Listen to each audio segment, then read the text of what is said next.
Lord. दोस्तों, हम आपका स्वागत करते हैं और आज मैं आपसे बात करना चाहता हूं कि परमेश्वर की जो योजना आपके जीवन के लिए है, उसे कोई भी रुकावट, कोई भी बाधा रोक नहीं सकती। वो जो प्लान जो परमेश्वर ने आपके लिए किया है, कोई भी उस प्लान को रोक नहीं सकता। कोई भी उस प्लान को रोक नहीं सकता। चाहे आपके जीवन में कितनी भी बाधाएं, कितनी भी रुकावटें आ जाएं, लेकिन परमेश्वर उन सब में आपके लिए भलाई को उत्पन्न कर सकते हैं। जब प्रभु यीशु मसीह तीसरे दिन मुर्दों में से जी उठे, तो स्वर्ग उठाए जाने से पहले प्रभु यीशु मसीह ने अपने चेलों से कुछ इस प्रकार से कहा। प्रेरितों की किताब उसका 1 अध्याय 8 पद लिखा है, परंतु जब पवित्र आत्मा तुम पर आएगा, तब तुम सामर्थ पाओगे और यरूशलेम और सारे यहूदिया और सामरिया में और पृथ्वी की छोर तक मेरे गवाह ठहरोगे। प्रभु यीशु मसीह ने अपने चेलों से कहा कि जब तुम पर पवित्र आत्मा उतरेगा, तब तुम दुनिया की छोर तक मेरे गवाह ठहरोगे, और जब तक पवित्र आत्मा न उतरे तब तक तुम यहीं ठहरे रहना। और वे सभी लोग, चेले लोग, एक कमरे में इकट्ठे थे और वहां प्रार्थना कर रहे थे, और पवित्र आत्मा उनके ऊपर आग की लपटों के समान उतरा। वे अन्य अन्य भाषाएं बोलने लगे, उनके अंदर सामर्थ्य आ गई। उसके बाद उनके द्वारा अद्भुत अद्भुत आश्चर्य कर्म होने लगे। पतरस ने प्रचार किया और बहुत सारे लोगों ने विश्वास किया। लंगड़ा भिखारी चलने लगा और भी बड़े बड़े काम उनके द्वारा होने लगे। परमेश्वर अपनी योजना को उनके द्वारा पूरा करने लगा। लेकिन उसके बाद अचानक से रुकावटें आ गई, अचानक से बाधाएं आ गई, लोग उनके विरोध में खड़े हो गए। और क्या हुआ? वे सभी चेले जो एक साथ रहते थे, वे सभी चेले जो एक साथ मिलकर प्रार्थना किया करते थे, वे सभी तितर बितर हो गए। और जब वे अलग अलग जगह पर गए, तो मैं सोचता हूं वे लोग सोचने लग गए होंगे कि हम सब लोग तितर बितर हो गए हैं, अब कैसे हम प्रभु का काम करेंगे, कैसे हम फिर मिल पाएंगे, कैसे हम कभी मिलकर प्रार्थना कर पाएंगे। लेकिन मैं आपको आज सुबह में उत्साहित करना चाहूंगा, ये रुकावटें, ये बाधाएं परमेश्वर के प्लान को रोक नहीं पाई।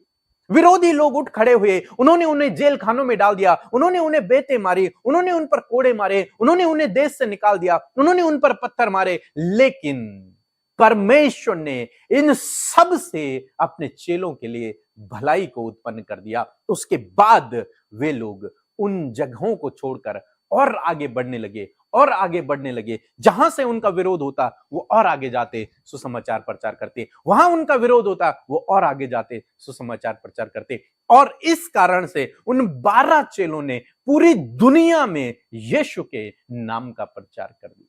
यीशु ने कहा, जब तुम पर पवित्र आत्मा उतरेगा, तब तुम मेरे गवाह ठहरोगे और पूरी दुनिया की छोर तक तुम मेरे गवाह ठहरोगे। परमेश्वर की योजना थी अपने उन 12 चेलों के द्वारा उसका सुसमाचार दुनिया की छोर तक फैले, और प्रभु ने उनके जीवन में उसे पूरा किया।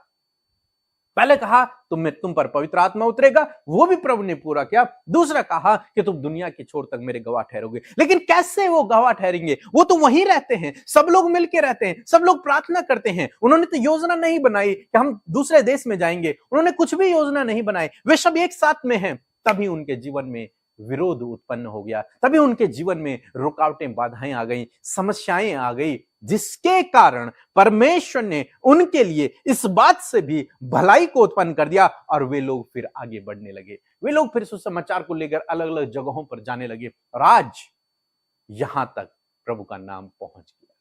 आज मैं आपको उत्साहित करूंगा। ये रुकावटें, ये बाधाएं इसलिए नहीं है कि आप यहीं स्टॉप हो जाएं, इसलिए हैं कि आप जीवन में और आगे बढ़ें, इसलिए हैं कि आप और अधिक उन्नति करें, इसलिए हैं कि आप और अधिक आगे बढ़ें। आपको रोकने के लिए नहीं है।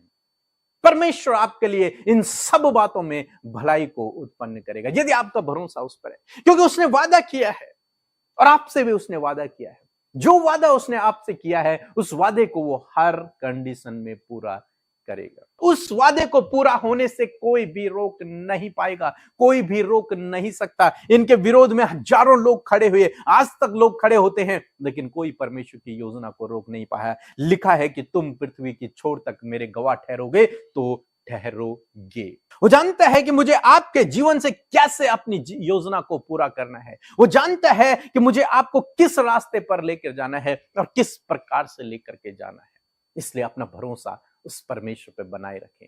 यदि आप विपरीत समय में हैं, यदि आप विरोध से होकर गुजर रहे हैं, यदि रुकावटें जीवन में हैं, बाधाएं जीवन में हैं, तो ये ना सोचें कि ये सब मुझे पीछे धकेल देंगे, ये सब मुझे डुबा देंगे, ये सब मुझे हानि कर देंगे। नहीं, परमेश्वर पर यदि आपका भरोसा है तो इन सब से प्रभु आपके लिए भलाई को उत्पन्न करेगा। इन्हीं रुकावटों के द्वारा, इन्हीं बाधाओं के द्वारा आप जीवन में आगे बढ़ोगे, एक नए लेवल पर आप जाओगे, एक नया थॉट प्रभु आपको देंगे, एक नया आइडिया प्रभु आपके जीवन में डालेंगे। वहां से चेलों के मन में आया, क्यों ना हम आगे बढ़े, क्यों ना हम दूसरे देश में जाएं, क्यों ना हम अन्य जातियों के पास जाएं और प्रभु का नाम फैलाएं। और पवित्र आत्मा ने उन्हें गाइड किया, पवित्र आत्मा ने उनकी अगुवाई की और वे धीरे धीरे बढ़ने लगे और प्रभु का नाम हर एक देश में, दुनिया की छोर तक ले जाने लगे।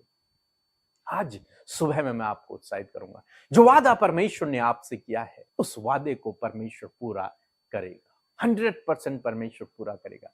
चाहे आप इस समय विपरीत समय में हैं, लेकिन भरोसा रखें, वो इसी विपरीत समय को आपके भलाई के लिए यूज करेगा, आपकी उन्नति के लिए यूज कर देगा। यूसुफ विपरीत समय से गुजर रहा था, जेल में था, वहां परमेश्वर ने उस जेल को ही उसके लिए आशीष का कारण बना दिया। वहां परमेश्वर ने उसे दर्शन का अर्थ बताने का वरदान दिया और वो अपने जीवन में सफल व्यक्ति बन गया। आज मैं आपको उत्साहित करूंगा, ऐसे ही प्रभु आपके जीवन में करेगा यदि आपका भरोसा उस पर रहा। विपरीत समय में यदि आपका भरोसा उस पर रहा, ये विपत्तियां, ये परेशानियां, ये रुकावटें, ये बाधाएं, ये बीमारियां, ये समस्याएं आपको और आगे बढ़ाएंगी यदि आपका भरोसा प्रभु पर है। सो प्रभु आपको इस वचन के द्वारा बहुतायत से आशीष दे। आमीन।